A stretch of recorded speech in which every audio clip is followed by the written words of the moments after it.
Hey guys, guess what? We are recapping Game 3 Hurricanes versus the Devils.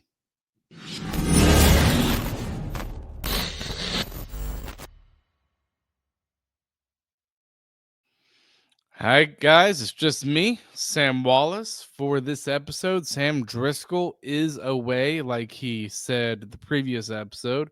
So he's going to be gone for this episode and the next episode. But after that, he will be coming back. So we're going to be recapping Game 3. But first things first, with it being the playoffs, remember we have our a partnership with SeatGeek. So again, we like to get you into seats at your local venues, whether it's a hockey game, whether it's not, whether it's a comedy show, whatever. You can use our promo code Caniac Reports, all one word. You get $20 off of your first purchase. It is a great deal, and it helps you save money because why not use it? It really does help you save money. So I recommend using it if you're wanting to.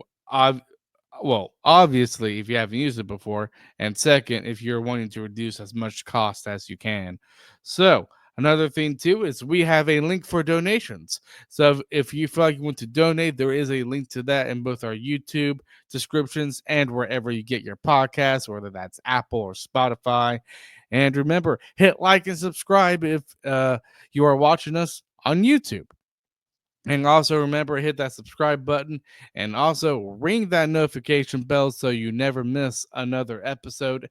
And if you're listening to us, let's say on your way to work, on your way back from work, or chilling out on the weekend, you're probably, if you're listening to this episode, chances are it's probably on a weekend, considering this is being released on the weekend, of course. But if you are, we really appreciate it. And remember, if it really does help us out if you can leave a rating and a comment. It really does help us out a ton. And also, with it being playoffs, we are doing an episode after every playoff game if you are just now listening to us for the first time. So every playoff game. And when I'm talking about playoff games, I'm talking about specifically Hurricane games because, yes, this is specifically a Hurricanes podcast. First, we're going to go through some things around the league here. And one thing that did happen recently is the New York Rangers general manager, Chris Drury, who is the uncle of Jack Drury. If you remember us having him, he was traded to Colorado, but he's signed a multi-year extension as general manager of the New York Rangers. Now, I was a bit surprised that this happened. The reason why is because of the things that has happened with the Rangers this past year, because a lot of stuff happened with these players and with some locker room issues. Just a couple of examples. One, you have the whole Jacob Truba thing of threatening him to send him down to the AHL or trade him. You also had the statement from Calvin DeHaan, too. So just a lot of personnel issues right now. So I was a bit surprised that Drury was signed to a contract. Now, the NHL doesn't really like when it comes to these executive type of deals. The NHL doesn't really like to leak out any financial or financial stuff with the contract or things related to term. They're very usually secretive about this, but from what I have gathered, is that the owner of the Rangers, whose name escapes me, apparently he is all in on Chris Drury. So we'll see what happens there. Maybe they get things cleared up there. I mean, whether you hate the Rangers or not, and yes, I do not like the Rangers, but whether you hate them or not, they are an original six team. So regardless, you are going to have players that probably do want to play for the Rangers because of that reputation, because of that credibility. But at the same time, it's probably going to make things a lot harder for players to come down there and join the team because of the recent locker room issues that they have been having. So I was a bit shocked, but the owner, he is behind Chris Drury 100%. And I, I I might disagree with them being behind Chris Drury, but we'll see how that plays out. It's definitely going to be interesting because I did not see this coming for the New York Rangers. And another thing, too, I wanted to talk about. Now, we usually don't talk about injuries a lot on this episode, but there's one player I do want to talk about. Obviously, he's not on the Hurricanes, but I just think this is just awesome. And because I've always thought this player is one of the best players that I have seen, especially on a Colorado team in Gabriel Landeskog. He has returned to the NHL. He played the game, I believe, Wednesday against Dallas, and but he returned to the NHL after being out for 3 consecutive years. So I find that just amazing. And I read an article on Landeskog on The Athletic. I really recommend The Athletic. I think they have lots of great journalists over there. But there is an article on Landeskog. I'm just going to give you probably the Cliff Notes version of it. But he struggled uh, while on this journey of trying to get back into the NHL, and it was not easy for him. And I have no resentment toward Gabriel Landeskog. I don't know about you listening to this. I don't know if how you feel about Landeskog, but I just find it amazing how a player can come back after being out that long from the NHL. So I just want to congratulate Gabriel Landeskog there. And honestly, I think us Canes fan might appreciate Colorado a little bit more, considering that we do have a couple former Hurricane players there. One of my favorite Hurricane players, Martin Netris, is there. So I know I'm not the only Martin Netris fan when he was here. So I think there are quite a few Hurricane fans that are pulling for Colorado, and especially with Dallas, they have Mikko Rantanen. So I wouldn't be surprised if between the two teams in that series, Hurricane fans are probably pulling for Colorado a bit more than Dallas. So, but that series is a little bit interesting. Now, I do want to talk about this because with me having 2 episodes, I can kind of divide it up here. But I do want to give some of my thoughts on the other playoff series. So, in this episode, I'm giving some quick thoughts here on the playoff series in the Eastern Conference. Then in the next episode, I'm gonna give quick thoughts on the playoff series out in the West. So the Eastern Conference, the first series I want to get to is probably one of the most anticipated series, and that is the Florida series. And in the series, I am just a little bit shocked.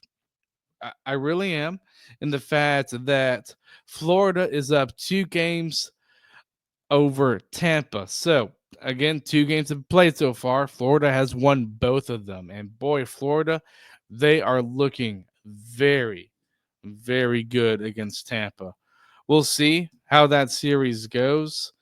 But man, I remember in that first game, Florida, they won 6-2 over Tampa, and then they won 2-0 over the Lightning. And this was at Tampa, too. So Florida definitely, most definitely have home ice advantage. In fact, they could probably sweep Tampa. If it's a sweep, then I'm going to be shocked because even though Florida's still up 2-0 in the series, I still can see this series going to 7 games just because I think these are two one of the two best teams in the East.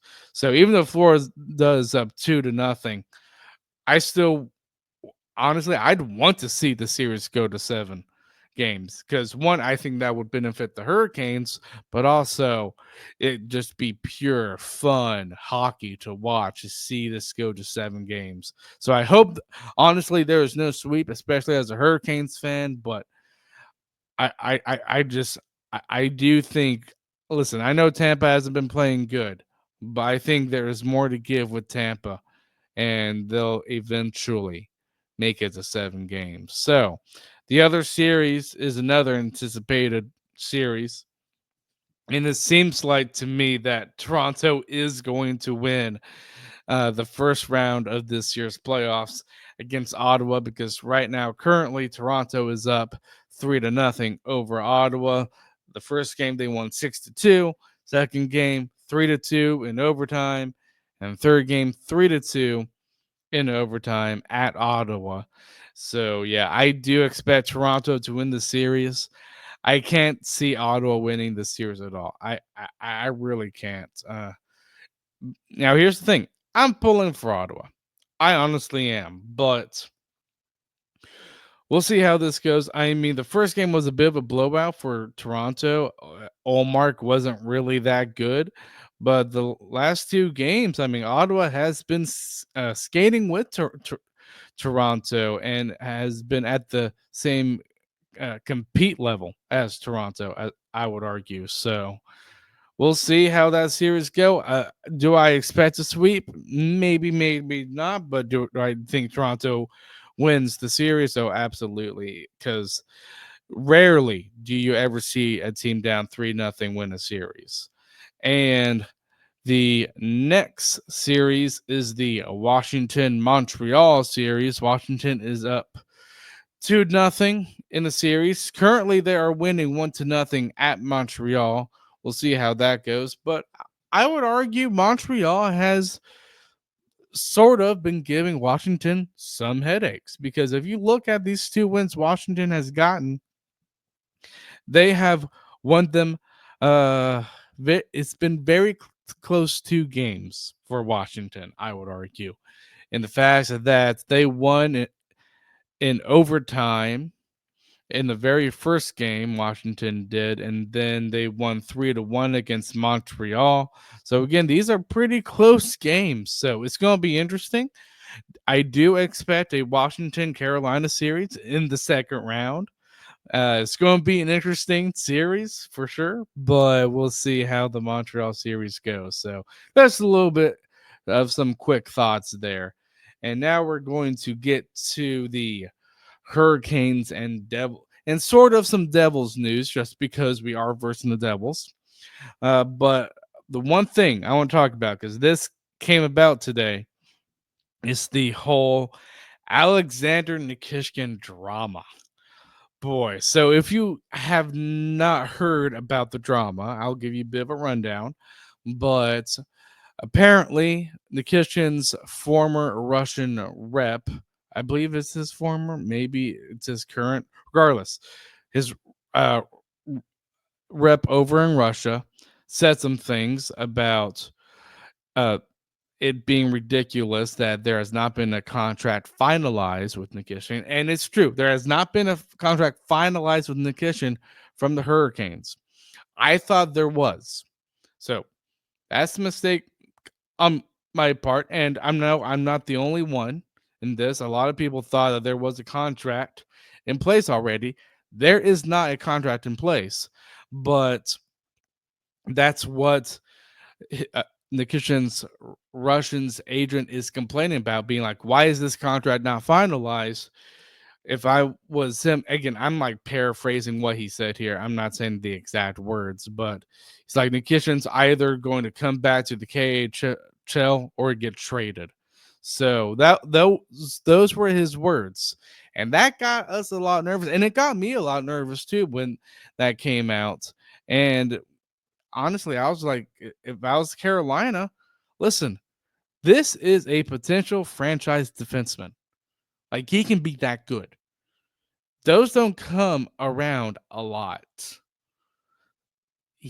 Carolina, regardless of the situation. Now, I am about to speak what his North America agent has to say about this.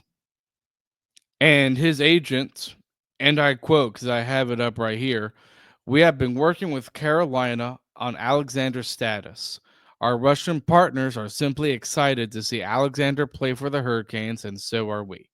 And when I heard that, that gave me a bit of a sigh of relief.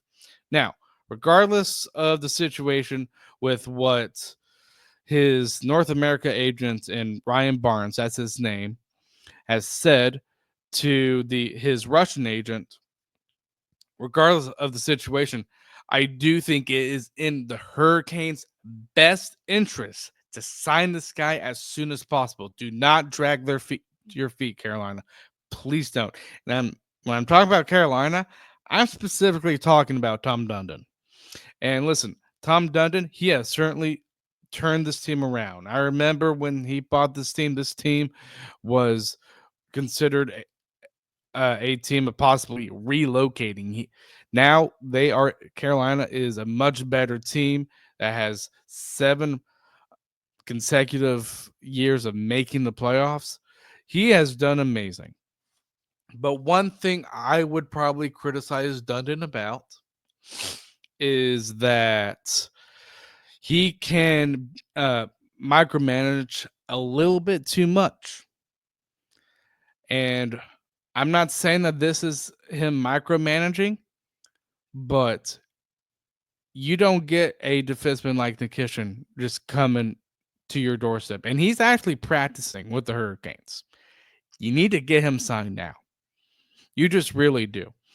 And I hate to be a bummer of bad news, but there is a poll on The Athletic.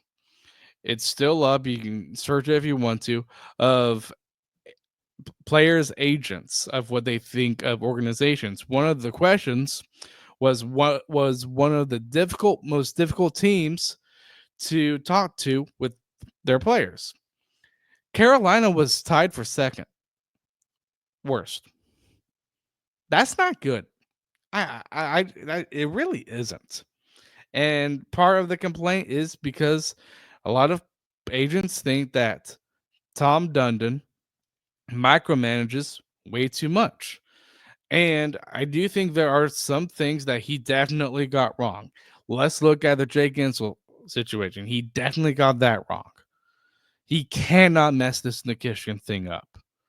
So while I do think he is going to sign with us, especially with what his North America rep said, at the same time, get it going. Do not drag this thing. That is the only thing I have with Tom Dundon, Eric Tolsky and company. Get it done now. We don't need to drag this any further. So, those are my thoughts. But heading into game 3, obviously, you had New Jersey still banged up. And Luke Hughes, Brendan Dillon, they are out for game 3. Now, what surprised me? Siegenthaler might be in. And obviously, just from hearing me, I'm sure you guys probably know this, but yes, I am recording most of this episode before game 3, considering this is a late game. Obviously, I will recap game 3 once it ends, but we'll see how the Devils do. And yeah, that's pretty much it for all the news around the league and also for the Hurricanes. Anderson is starting, so that actually doesn't surprise me because I do think if we win this game, because I am recording mostly before it, then I think you do have to play Kochetkov in game 4. But we'll see how this goes. And we're going to get to a sponsor and then we'll recap game number 3. The NBA 82 game grind is done, and now the real fun begins. The NBA playoffs are here, and it's time for all the high skates drama, clutch moments, and jaw-dropping plays. I can't wait. If you're looking to make the playoffs even more exciting, DraftKings Sportsbook has you covered as an official sports betting partner of the NBA. Try placing a bet on your favorite player's performance. Will they drop 30 points, 40, or more? It's your call. Here's something special for first-timers. New DraftKings customers bet $5 $200 in bonus bets instantly. Make it a playoff run to remember with DraftKings. Download the DraftKings Sportsbook app and use code THPN. That's code THPN for new customers to get $200 in bonus bets when you bet just $5. Only on DraftKings, the crown is yours. Gambling problem? Call 1-800-GAMBLER. In New York, call 877-8-HOPE-NY or text HOPE-NY 467-369. Connecticut, help is available for problem gambling. Call 888-789-7777 or visit ccpg.org. Please play responsibly. On behalf of Blue Hill Casino and Resort in Kansas, 21 plus age and eligibility varies by jurisdiction. Void in Ontario. New customers only. Bonus bets expire 168 hours after issuance. For additional terms and responsible gaming resources, see dkng.co/audio. Boy, was this a game. I will admit, I love playoff hockey. And I mean, another thing too, one of the things we talked about in the previous episode was maybe some line adjustments heading into this game. I will admit, I am just a little bit shocked there weren't any. I mean, Anderson starting, I guess, to me, it was little to no shock. Really wasn't. But to me more shocking is the fact that we didn't see Jankowski this game. And I would think after this game, yeah, you got to put Jankowski in. You got to, right? So, because you lost. Now, in the first period, I mean, it was the same type of period as the last game. Because in the last game, I mean, first period was not good. New Jersey controlled the first period. In this game, New Jersey took control of the first period. In fact, it took like 8 minutes, I believe, until the Hurricanes had a shot on goal. Like, if we had to talk about improvements to game 4, that's one of them.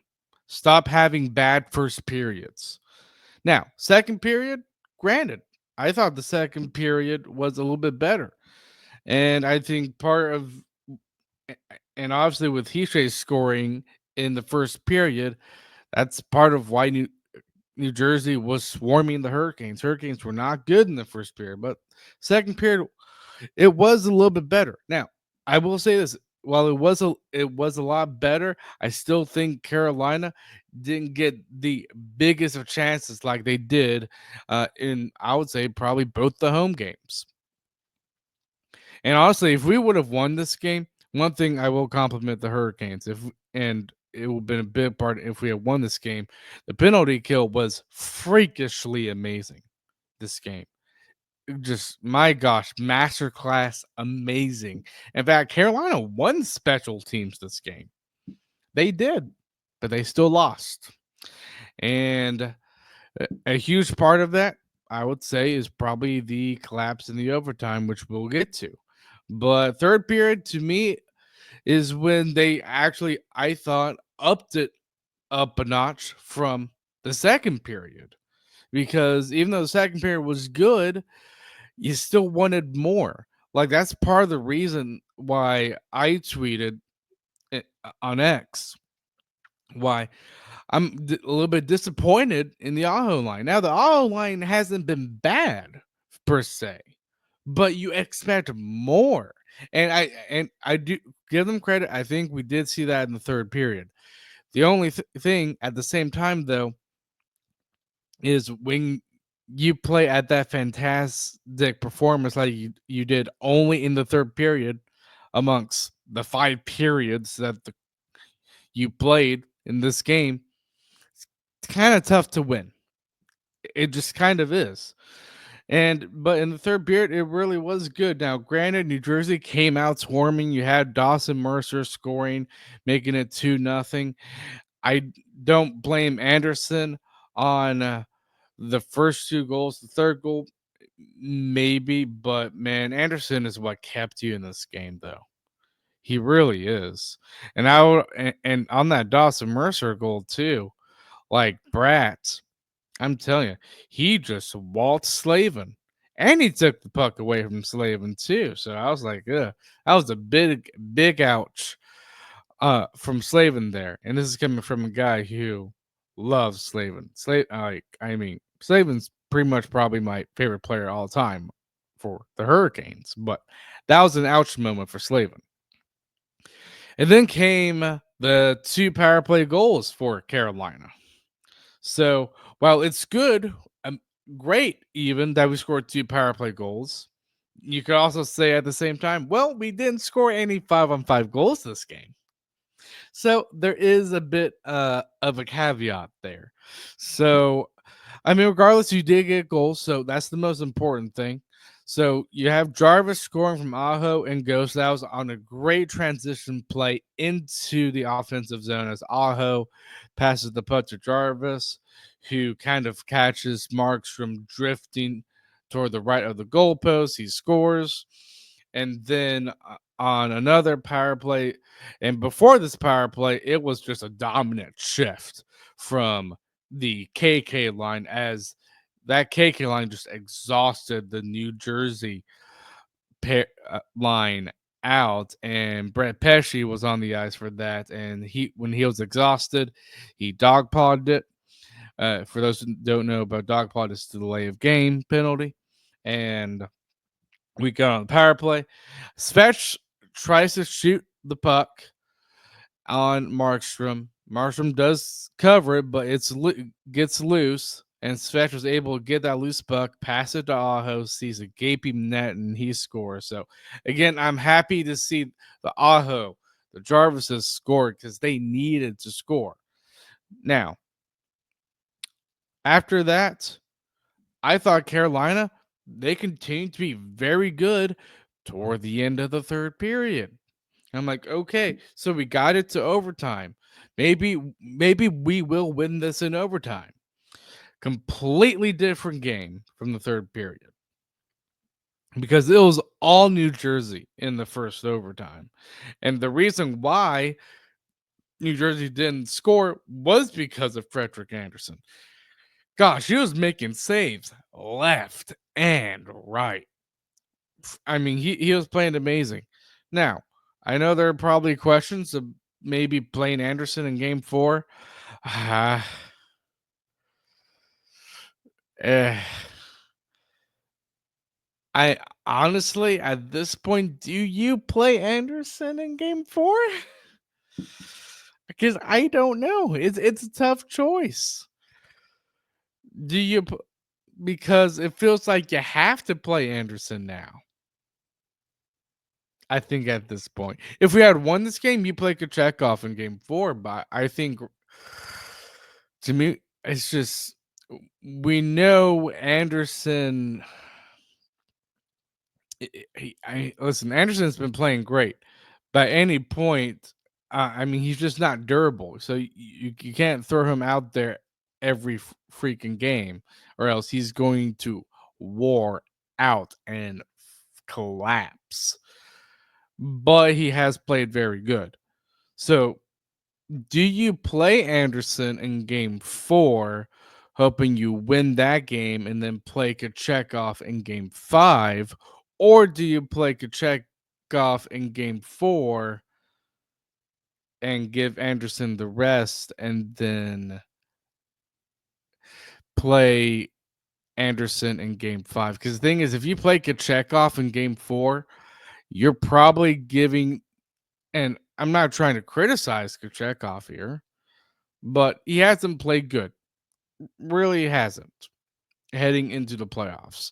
Now, you can say this. Here's the thing. You can say the same thing about Anderson at the end, at season's end, and suddenly he just turned it on. Maybe that's what we're hoping Kochetkov will do in game 4 if he starts. But I don't know.